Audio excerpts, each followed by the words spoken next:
So far, we talked a lot about what your OH&S management system should do, and not enough of what it needs in order to be able to do it. Clause 7 is entirely dedicated to what your system needs to function correctly. The standard tells us that your company must determine and provide the necessary resources for the establishment, implementation, maintenance, and continuous improvement of the OH&S management system. So ideally, there are two tasks. Firstly, being able to find out what is needed, and, as for step 2, being able to provide it. But what are resources? With a very simple metaphor, your system is represented in this box as this big engine made of many different gears, and your resources are the pillars that support your system. These are the most basic categories of resources that we can think of: human resources, non-human resources, technology, infrastructure, equipment, financial resources, communication, documented information. In this lesson, we will dive into these concepts one by one.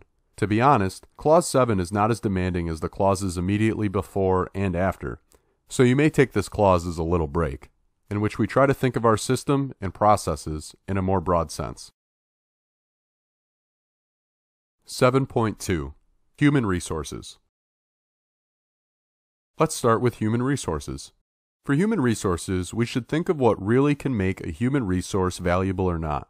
Or, since we are talking about OH&S, what could make a resource helpful to maintain a healthy and safe work environment, or not? One of the most essential requirements is competence. In other words, the worker's hard and soft skills. Clause 7.2 states that the organization must determine the necessary skills of workers who influence or can influence its OSH performance. Ensure that workers are competent, including the ability to identify hazards based on the appropriate level of education, training, and experience. Where applicable, take actions to acquire and maintain the necessary skills and evaluate the effectiveness of the actions taken. Retain appropriate documented information as evidence of skills. Let's explore this concept. As we said before in Clause 5.3, the best way to determine the competence requirements for those workers that affect or could affect OH&S is a set of job descriptions. And what should a company do if a worker doesn't fit the job description of his position or future position? The standard asks us to take actions to acquire and maintain the necessary skills and evaluate the effectiveness of the actions taken. This is usually done by making special lessons and/or special events in which the OH&S managers make a brief lesson to workers about the OH&S system. These lessons can range from very practical topics, such as details about working procedures, to more broad concepts like the generic principles of the 45001 standard. Finally, since it is needed to retain evidence, it's better to take a written test at the end of the course. We really need a document that clearly states if someone is fit for an activity or not. The other key element is awareness. Awareness is the subject of Clause 7.3. What are the minimum requirements of the worker's knowledge? Every worker should be aware of the OH&S policy and objectives, their contribution to the effectiveness of the OH&S management system, the benefits of improved OH&S performance, the implications and potential consequences of not conforming to the OH&S management system requirements. This kind of requirement sounds closer to what we said in the lesson about policy, and it actually is. This requirement is also applicable to workers operating under the control of the organization, such as contractors. 7.3. Non-human resources. Another kind of resource is non-human resources.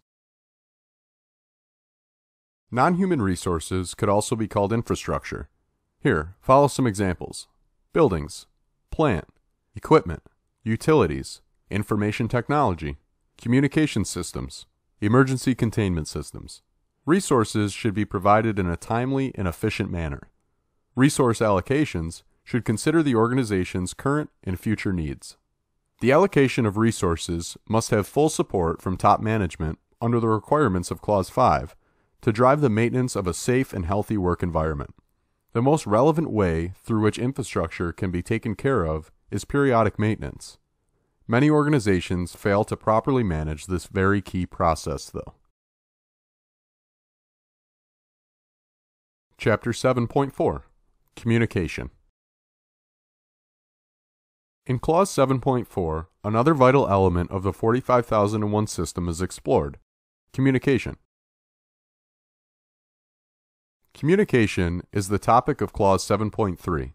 The organization must ensure proper communication when it comes to matters of health and safety. This could be done in an effective way through procedures in which the following information is provided. The organization must have a process for internal and external communications relevant to the OH&S Management System, which encompasses the following: what issues relating OHS are communicated, with whom they are communicated, and how to communicate.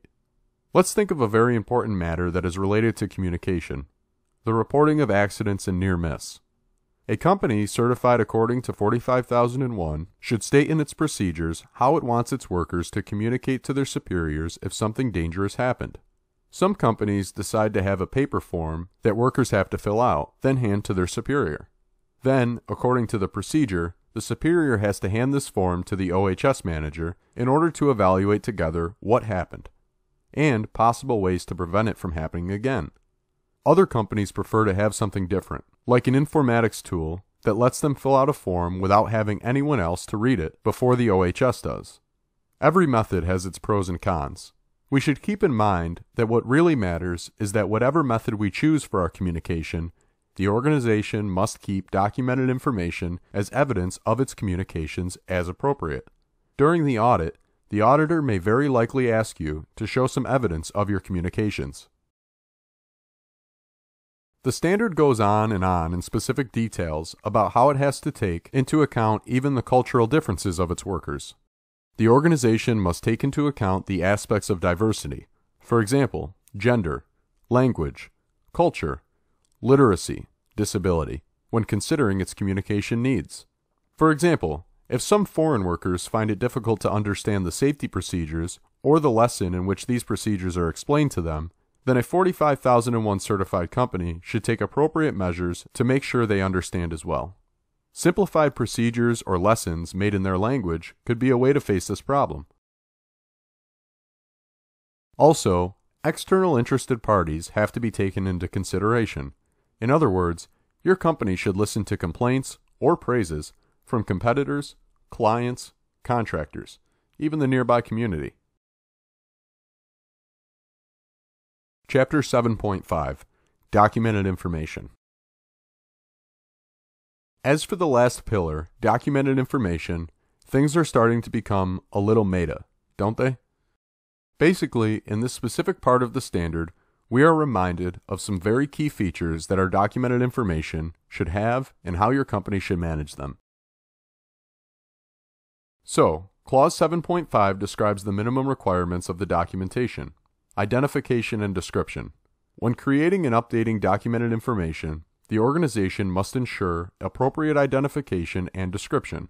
This means that every document should have a title, an author, and an emission date. The format of the system's documents is not set. They could be on paper or they could be electronic. Same for language.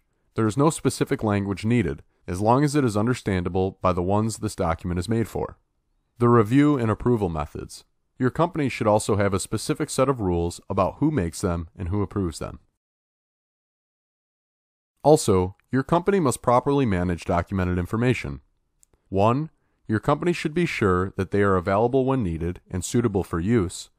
2. Your company should also be sure that they are adequately protected, for example, from loss of confidentiality, improper use, or loss of integrity. Also, the organization should ensure that there is some sort of guarantee about who wrote the document and when, who reviewed it and when, who approved it and when. Think of an event like a severe accident in the factory. As soon as it happens, authorities could ask for the written procedure regarding the job that the worker was performing. In these situations, authorities usually check if there are anomalies in the procedure, or a very broad difference between what is written on the procedures and the working routine. So you see, a procedure is not just a piece of paper. It is quite important that the procedure has a specific date and a specific author. All the rules that your company put in place to manage documented information could be put into a procedure. In this way, you could have some extra guarantee that the process is under control.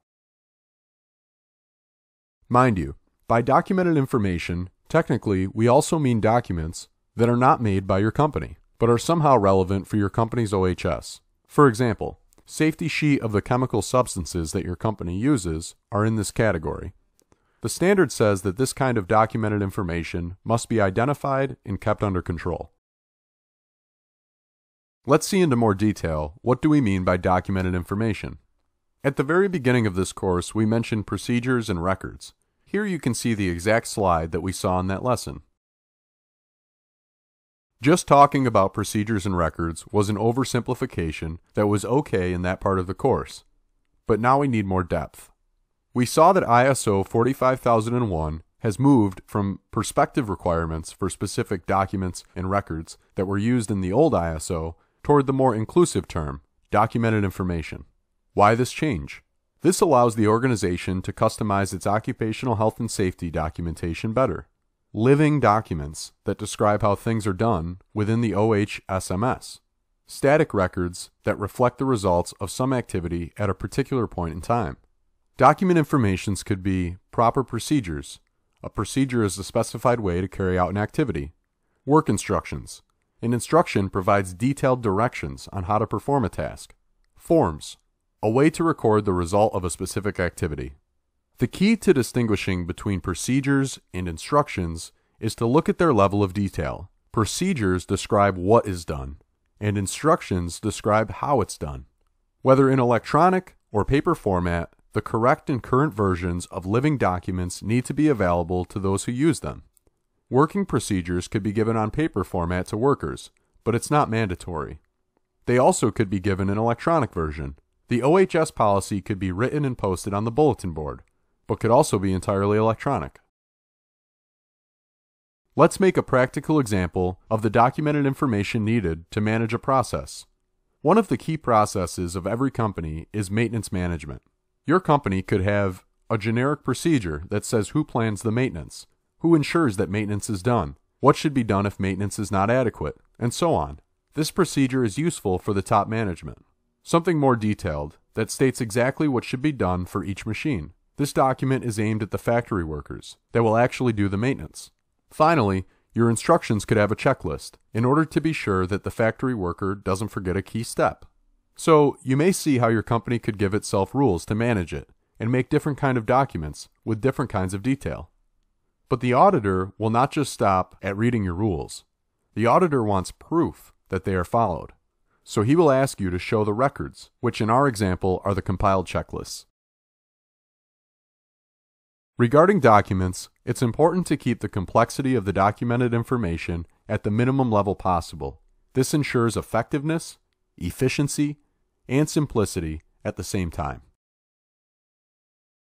So, Chapter 7 is over. As anticipated, it has been a short chapter. Its scope was just to have a more global idea of how your system management system will work, or to be more specific, what are the needed pillars that will sustain it.